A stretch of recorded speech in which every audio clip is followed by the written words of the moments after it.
Beredar rekaman yang menunjukkan pertempuran di kawasan tepi kiri Mariupol. Rekamannya ditayangkan oleh Milisia Rakyat DPR pada Senin, 11 Juli 2022. Dalam keterangan unggahan disebutkan nasionalis Ukraina terus menggunakan bangunan tempat tinggal sebagai titik tembak dan api dari lantai atas bangunan. Mereka mengambil apartemen warga sipil dan juga mencuri makanan mereka, klaim DPR. Namun, belum ada konfirmasi lebih lanjut terkait klaim ini.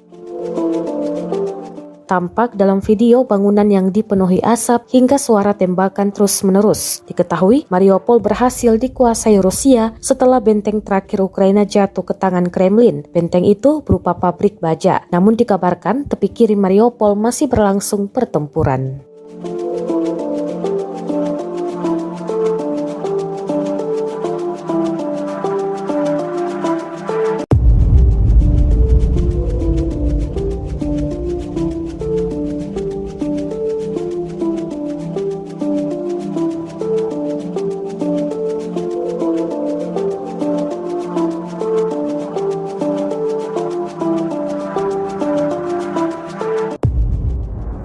Подразделения народной милиции совместно с вооруженными силами Российской Федерации совершают зачистку левобережного района Мариуполя.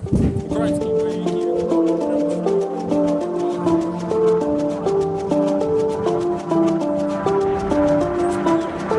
в близости от домов ведут огонь из верхних этажей зданий, переодеваются в гражданскую одежду и продолжают сопротивление, однако многие уже деморализованы и сдаются в плен.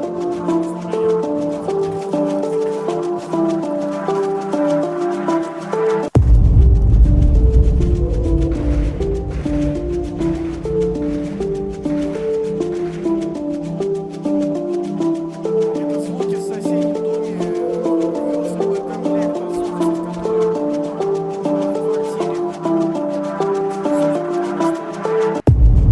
Рвутся патроны уже несколько минут, пока у них там было очень много. Terima kasih sudah nonton. Jangan lupa like, subscribe, dan share ya.